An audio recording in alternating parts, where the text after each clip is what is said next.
One little spark turns into a flame that quickly heats up a midday snack. Tree Hill School in the Kibra informal settlement in Kenya's capital, Nairobi, is one of a growing number of urban institutions turning to alternative sources to meet their energy needs. We had an issue of usage of firewood and the air around the way it was affecting the students.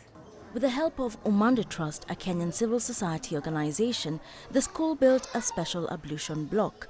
The local community pays to use the washrooms and the human waste is directed to a biodigester. The biogas generated is used to cook school meals and power the local community. There are people who are still holding on to the fact that, it's not clean energy. And so talking to a few traders here and there, asking them to, go and try it out to see that it can also reduce their overall operating cost. But this is only one small piece in a bigger puzzle.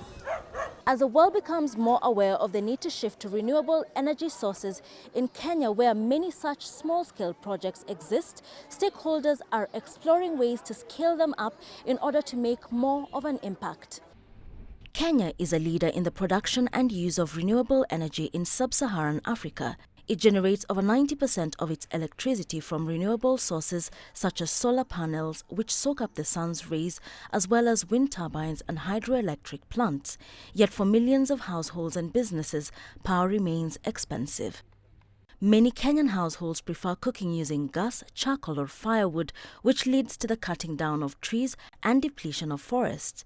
Making the shift, especially on a small scale, also comes with cost implications. There are some challenges that we may talk about when it comes to energy harvesting in Kenya. One of them being the cost of renewable energy is a bit high.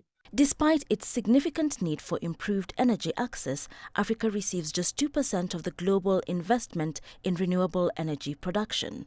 The Nairobi Declaration on Climate Change set a target to increase Africa's renewable energy generation capacity to 300 gigawatts by 2030 from 56 gigawatts in 2022. At the UN Climate Conference in Brazil, one of Africa's goals will be to campaign for increased financing for energy transition. Already in Kenya, stakeholders are pushing for increased government support. If the government can come with a public-private partnership that will also try and bring on board major companies, the manufacturers of these modules, storages, they work together. That's why I say it's a concerted effort for everyone that need to be taken seriously. The impact of these efforts, stakeholders say, would ripple across the continent, lighting a spark that could power up the continent sustainably. Wilkis Anyabwa, CGTN.